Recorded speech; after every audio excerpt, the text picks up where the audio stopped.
Anyone know what that is? That's music to my ears. That's another sale on Shopify, the all-in-one commerce platform to start, run, and grow your business. Shopify makes it simple to sell to anyone from anywhere. Whether you're selling shirts or sandals, start selling with Shopify and join the platform simplifying commerce for millions of businesses worldwide. With Shopify, you'll customize your online store to your brand, discover new customers, and build relationships that will keep them coming back. Shopify covers all the sales channels to successfully grow your business, from an in-person POS system to an all-in-one e-commerce platform, even across social media platforms like TikTok, Facebook, and Instagram. And thanks to 24/7 support and free on-demand business courses, Shopify is here to help you succeed every step of the way. It's how every minute new sellers around the world make their first sale with Shopify. And you can do it too. I love how Shopify makes it simple for anyone to sell their products anywhere. Whether they're ebooks or earrings, Shopify simplifies starting and running your own successful business. When you're ready to take your idea to the world, do it with Shopify, the commerce platform powering millions of businesses down the street and around the globe.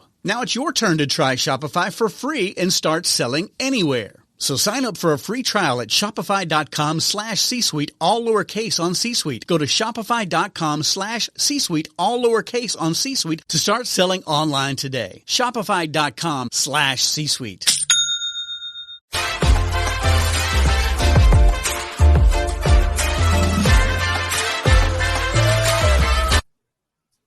Hello and welcome to Authentic Achievements. And today I have the extreme pleasure of interviewing somebody I worked with in the past and became a good friend, the fabulous Mark Walley.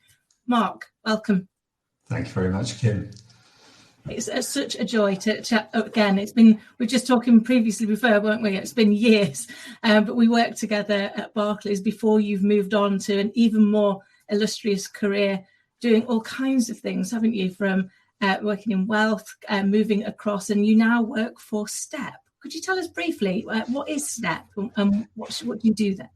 Yeah, so STEP is the Society of Trust and Estates Practitioners. So lawyers, accountants, trust officers, and others all around the globe who are basically helping families transfer wealth across generations. That's the main thing that they do, and doing that in a very planful way. I'm chief executive there, and I've been at STEP about 3 years. So my role is to be responsible for the organisation's strategy, its culture, its performance and governance, and I work really closely with the board to do that. And what an amazing thing to do, because it's such a complex thing for people, isn't it? And such a complex time often at the same time. With our members are dealing with clients who are thinking about some of the most vulnerable times in their life. They've just lost a loved one. In other circumstances, members might be looking after somebody who's perhaps got reduced mental capacity for any number of reasons. And they're trying to put a plan together to help them through their life and make sure that their finances are secure to do that. So it's a hugely responsible role that our members have. And as the organisation that set the qualifications and then try and build the confidence of the public around using our members, it's so important that we get it absolutely right. Yeah, absolutely amazing, and providing such a great service for people. And I guess in kind of creating that trust and getting people to work alongside the organisation, alongside your members, building authenticity, which is what we're here to talk about, must be critical, because that's such a key element, isn't it, in building trust, is that people get to know authentically what you're there to do and what you're going to deliver for them. Yeah, and for me that's something that's really important, and it's something I guess I didn't learn. Back to those Barclays days, a brilliant organisation to work for, the best education I could hope for in many ways, and I was there more than 25 years, so nothing bad to say about Barclays. Interestingly, though, as my younger self, I tried to fit in and conform, And so I wasn't desperately authentic all the time. And it was only really as I headed into some particular moments in my career that I realized that it was holding me back, not being authentic. And it was only when I kind of allowed myself to be authentic rather than trying to fit in, that actually for me, I felt that my career really accelerated after that. I so get that, because for years I also tried to conform. I worked for great organizations, but they were very corporate, and I was like, oh, I need to fit in and be corporate, and well, me, I'm more like a hyperactive puppy dog than a corporate being, so it wasn't going to be a good fit until I was like, actually, I'm just going to have to be myself and then deliver the job. And by actually focusing on delivering the job and not focusing on trying to be something I'm not, actually that's when your career does unlock, doesn't it? And it also becomes so much easier because you're actually just focused on one thing, aren't you? Getting the job done rather than... You can just do rather than working out what you need to be. Absolutely. And people can then connect much more easily with us, because actually we know, don't we, if someone's being inauthentic, we might not know what they're being inauthentic about, but we spot that there's a something, and then we waste all of our time trying to work out what it is, instead of actually really connecting with the person and kind of creating, hopefully, a good working relationship that's going to help both prosper. Yeah, absolutely. I mean, that's been core for me. I mean, in my earlier years in Barclays, there came a point where it was make a choice. Are you going to go down the corporate route or the personal banking route? And I chose personal banking because for me that was far more. It was far more about people. I would be leading teams of people much sooner in my career than heading into the corporate route, where I had really important jobs and lots of relationships to run with the clients, but typically not managing teams of people that I would get to do in the personal banking side. And that was what really attracted me to that. And I've tried in every role to build an environment where people can be their best. And for me, to be your best, you've got to be authentic, because if not, as we've just said, you're holding something back. And I know that I carried a huge thing around not being as qualified as other people. So I was brilliant at school at not passing exams, mostly because I didn't prepare for them. So when I entered the workplace, it was having failed A-levels, and I carried that with me for a long time. I didn't have all the qualifications that other people had. I wasn't a graduate. I wasn't. And then eventually I just threw all that away and said, you know what, this is what I am and this is what I've got. And a big debt of gratitude to Martin, who one day I got onto a management development program, and he was one of the graduates who wandered over to talk to this very small group. There were about 100 graduates and half a dozen of us who were not graduates on this program. And he wandered over and said, so who are you lot? And we kind of explained. He said, us lot over there are frightened to death of you. And we're like, what? And he said, well, you all know something. We know nothing. We just arrived with a qualification. You've all got years of experience. And suddenly everyone that you could see, the whole group, the six of us, kind of are just the realization that from a different lens, what we thought was a bit negative was actually massively positive.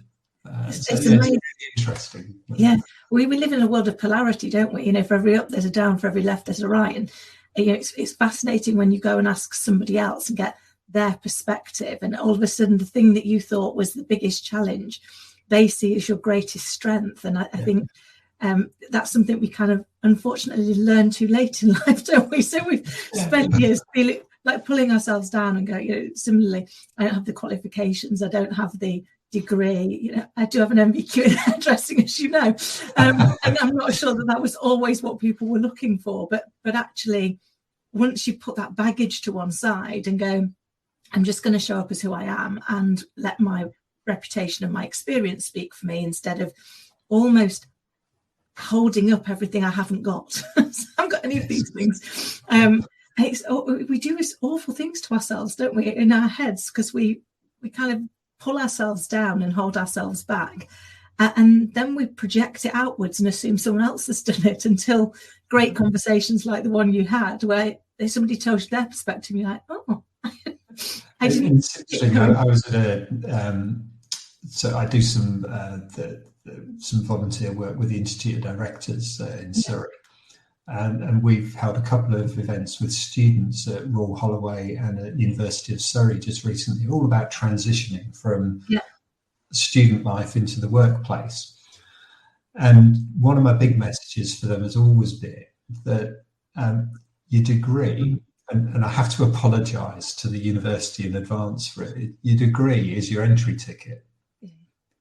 Because actually people are going to hire you for you, not for your degree, in most roles. I mean, there are some very specialist roles where clearly the degree is going to, what you studied is going to matter. But mostly we're hiring for people, their aptitude, their attitude, probably mostly. And we use the degree as some sort of benchmarking or filter system to say, adept, clever, able to learn, able to apply learning on whatever topic it was. So we think they'll be able to do that in the workplace. Yeah, it's true, isn't it? Because I think it's moved quite a lot in the last few years, isn't it? Where people are now recruiting for willingness, for who you are and how you show up, because we can train the skill, but you can't train the willingness, can you? That's a really hard one. Really hard one to shift. If somebody doesn't want to do it, they're not going to want to do it. Whereas if you've got somebody who comes in who's like, I'm just willing to learn and I'll do whatever it takes to get on, they're the people that you want to work with, aren't they? Because you can do something for them. And, I know as you do as a leader, you can help them to step into that potential and really start to shine. And there's nothing like it, is it, seeing somebody achieve something that they didn't think that they were going to achieve and feel like you were a part of that journey is probably one of the greatest gifts. Yeah, and also to be able to do that while staying in the background, because they've got to be in the spotlight. I struggle with a bit where people go, look what I did for X, and it's like, just let X tell their story. I completely agree. For me, I just am always really grateful when people share their stories with me, because I think that's that's just a moment to be proud, because that's so kind of people to tell you their journey and let you learn from what they've learned from. And I guess that's one of the reasons why I love doing what I do now and doing this, which is getting to chat to amazing people like you to share your journey and tell us, kind of what's the thing you're proudest of so far. Yeah, well, that's a big question. 18 years old, leaving school without A-levels. I do now have a degree. Yeah. I've also got chartered director qualification. So, I always had the ability. I just didn't have the motivation really at the time. Yeah. It wasn't that I went to a bad school. It was a fabulous school and I earned huge amounts there that I still use regularly, but mostly about kind of how you get on with people and how you get on in life, not where the coal fields in Europe were. Yeah. Geography was one of my subjects. So going into the workplace for me, and I still hold this message from my father that when I was trying to earn pocket money by washing the car, and the first time I did that, and he came out and kind of inspected the car. You've got to understand he was in the army. Yeah. So inspecting was, when you finished, was part of the deal. And he went, well, let me know when you've finished and I'll come and look again, and then maybe you'll get your pocket money. But the message was, if you're going to do something, do it well. Yeah. I love that. And that's something that I carried all the way. And you can't do well if you're only half invested in it. Yeah. So you've got to get really invested and just do your best. And all we can ask of anybody is that they do their best. And my best might be different from somebody else's best. And that's okay. It's so true, isn't it? It's like, it's okay that we can be different, and that we all have different skills. And actually, that's the beauty of it, because then we're stronger together, because I might be good at things that you're not so good at, and you're good at things I'm not so good at. So together we become significantly better, don't we? Because we can help each other. And I think similarly, my family will always, if you're doing something, do it to the best of your ability. And if you get it wrong, learn from it and get it wrong again next time. Maybe get something new wrong. It wasn't about don't fail, but it was about make sure that you don't keep repeating the mistake. Yes, and I think what's fascinating is I speak to so many people who, when they were at school, didn't perhaps fulfill their potential because maybe they weren't quite ready yet to know what it was that they wanted to do. And then they go on and do it later on in life. I know a lot of people who went back and did degrees once they've worked out what they wanted to do. But sometimes it's hard, isn't it, to work out what you want to do, particularly when we're that young. So I think it's having that confidence to go, I'm just going to do the things that I think I can do and do well, and not assume I can't go back and make any changes, because I think sometimes we put too much pressure on ourselves, don't we, on those decisions that go, well, if I don't make the decision right now, I'm never going to be able to change it. It's like, you can change those. Yeah. So 25 years in at Barclays, I suddenly decided to move, and I thought I was going to be there until I retired. Yeah. And I was having a conversation. So you might remember that at the time you and I were working together, we were doing a sales and culture transformation program. And I got into a role that I wasn't enjoying. I picked it because of a title rather than something that I would enjoy. And that was a mistake. And so I asked a few people kind of, what is it you see me doing when I'm really enjoying myself at work? And one of the consultants that we were working with, and they said, well, you're really enjoying this transformation stuff. Why didn't you come and work for us? And I was like, no, I couldn't do that.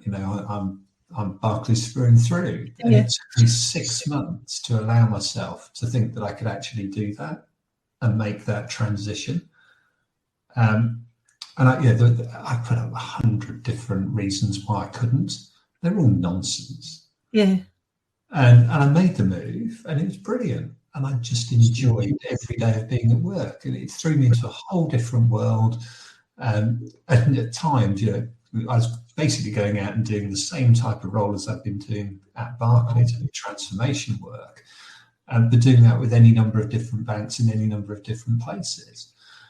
And the number of times that we always used to sit, if there were a pair of us and the consulting team would kind of sit and we'd kind of almost wait for the moment when the customer would say, yes, but of course we're different.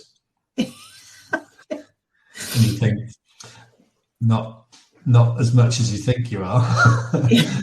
Because the basic issues were the basic issues.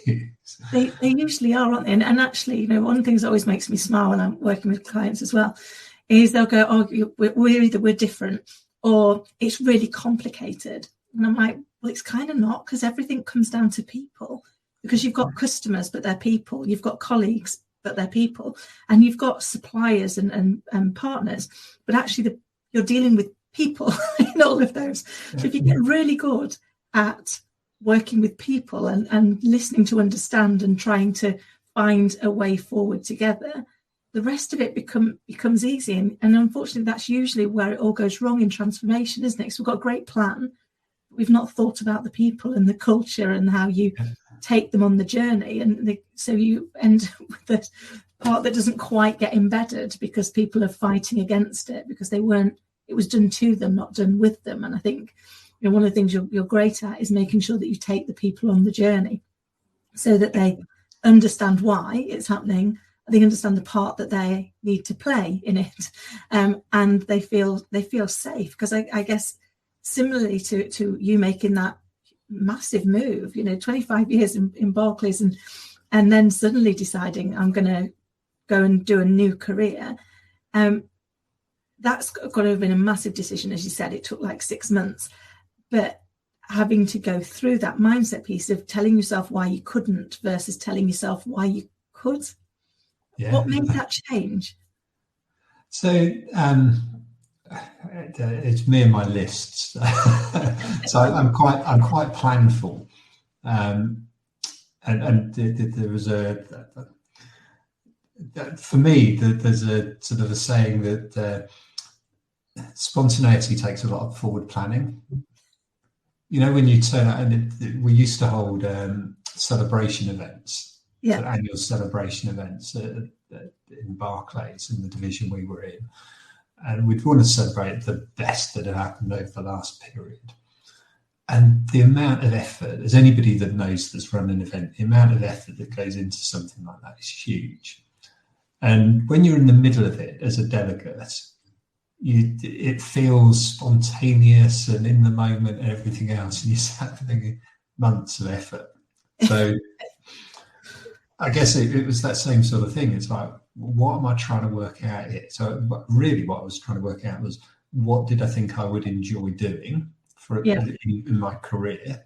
What sorts of things did I really enjoy? And then how did I make that happen? And the realization that actually transitioning into the consultancy world was going to be a really good move for me, because I would enjoy every moment of every day that I was at work was really important. Then all the other stuff, like pensions and kind of all the other benefits and everything else, you go, well, that none of it disappears. Yeah, it just changes. So that was what I just needed to go through, that, I suppose, rational, logical process to help me make what some thought was a irrational decision, but for me was so important, because then it opened up the next stage of my career, and I'm now doing what I'm doing, and it would never have happened otherwise. I love that, because it's so true, isn't it? Things can just come out of the blue. They seem to come out of the blue. They're not, and they are planned and things. But it's amazing how one small change can just open up a whole wealth of different opportunities and new people that you get to meet, new connections, and new lessons to learn, because we learn something, don't we, from everybody that we meet. So what would you say has been the biggest lesson you've learned so far?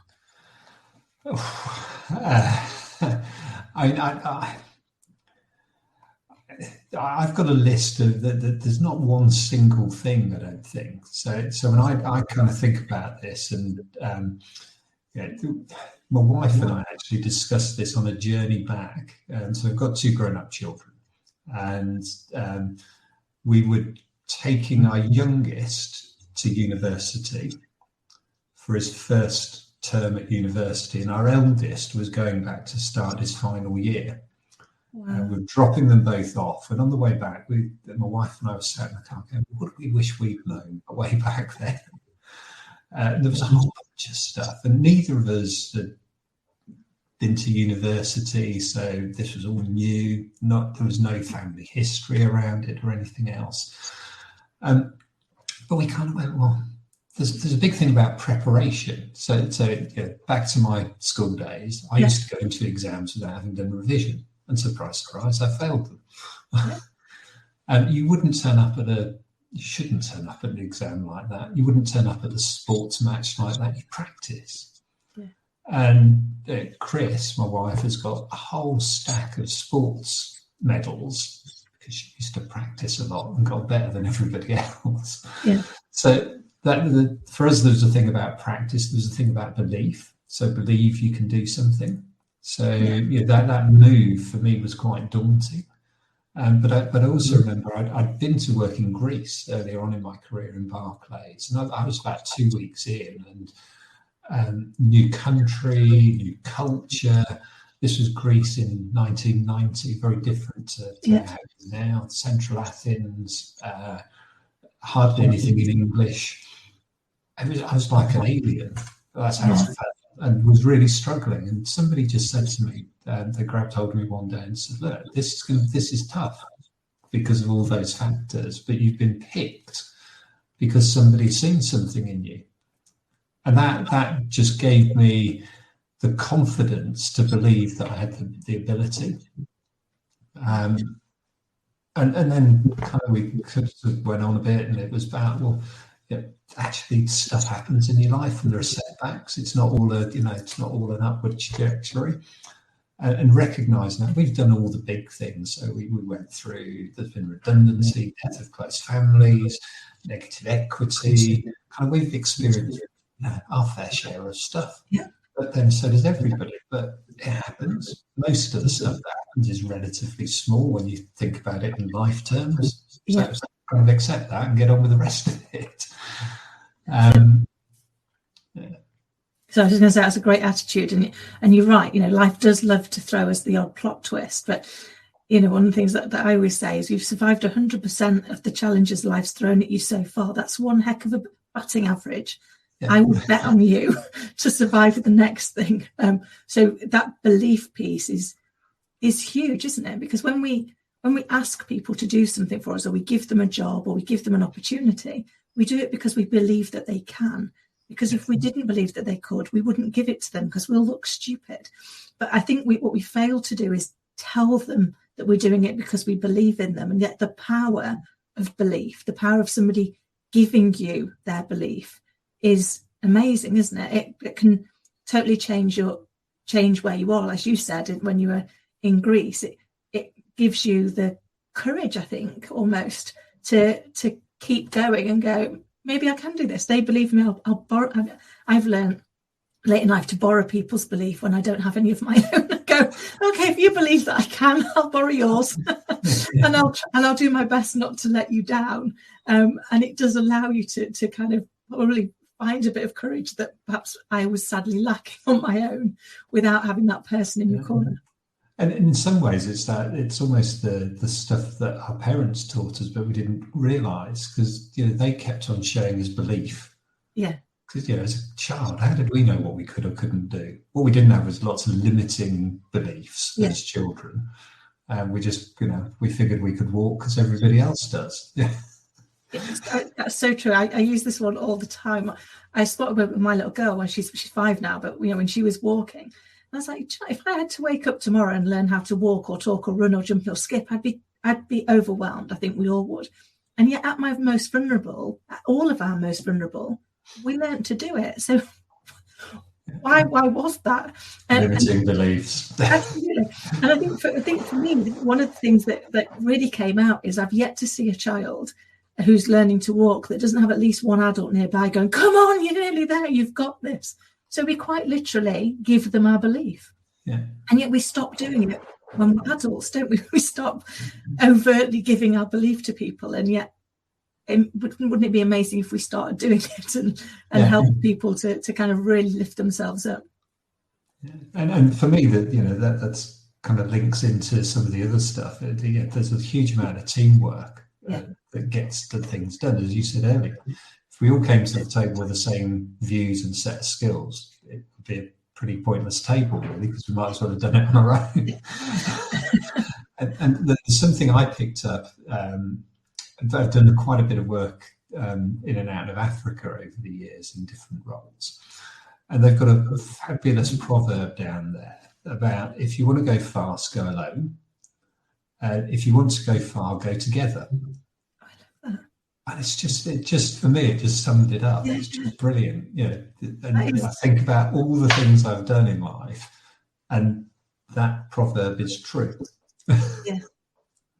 What a great way of summing it up, isn't it? Because you're right. We always go further if we go together, because we open our eyes to new perspectives and new opportunities that we can't see if we just do it on our own, can we? Because we have blinkered views. It's how we're designed. I could literally chat to you all day, but I'm coming to the last question. If you had could go back and give advice to your younger self, what would it be? I think there's something about embrace new opportunities and experiences. There's so many things that come our way and come as an opportunity. And I think back to the idea of Greece. When I was asked what I wanted to do on this assignment, before it became Greece, I wanted to go and work in marketing in Barclaycard. And then they said, oh, well, how about Greece? Go and work for the general manager. And it would have been easy to say, no, I've never been to Greece. And so many other times in my life, and that transition of career, well, no, I'll stay where I am. Just embrace it. People believe in you, so have that belief in yourself. Embrace the opportunities. I wouldn't have married the person I've been married to for 30 years. I wouldn't have had all these work experiences if I hadn't just done a few things that were right outside my frames of reference. So just embrace opportunities and experiences. That is great advice, isn't it? Because sometimes we are the ones that hold ourselves back. And yet actually if we take the leap of faith and we trust that actually what's the worst that can happen, that is one of the sayings I say to myself all of the time when I'm given an opportunity, is what's the worst that can happen and can I live with it? And as long as I can live with it, then I'll take the opportunity. But it took me a lot of years to get to that, and almost, life makes sense only in the rearview mirror, doesn't it? You have to look back and go, oh yeah, but look at all these times where I did push out of my comfort zone, or I did go outside of my frame of reference, or I went and did something that felt uncomfortable at the time, but I stayed with it, and look what it brought me as a result of that. And as you said earlier, Kim, the kind of what's the worst that can happen? Typically, that you might learn a few things. Yeah, you might not have been successful in the task, but you'll have learned some things. So I always go, well, the worst that can happen is I learn a few things. Yeah, and that's not so bad, is it? that's so true, because when we change how we view something to say, the worst that's going to happen is I'm going to learn a way not to do it, which allows me to be one step closer to doing it right next time. Because once we remove all the ways of getting it wrong, we'll find the way that gets it right. It's just it allows us to move forward, doesn't it? Yeah, absolutely. Oh, brilliant, Mark! It's been an absolute joy. Thank you so much for coming and sharing your journey with us. I will make sure that all the links of how people can get in touch with you and learn more also about STEP and the great work that they're doing are in the show notes. And thank you so much. I look forward to catching up again soon. Yeah, it's been a pleasure. Thank you, Kim.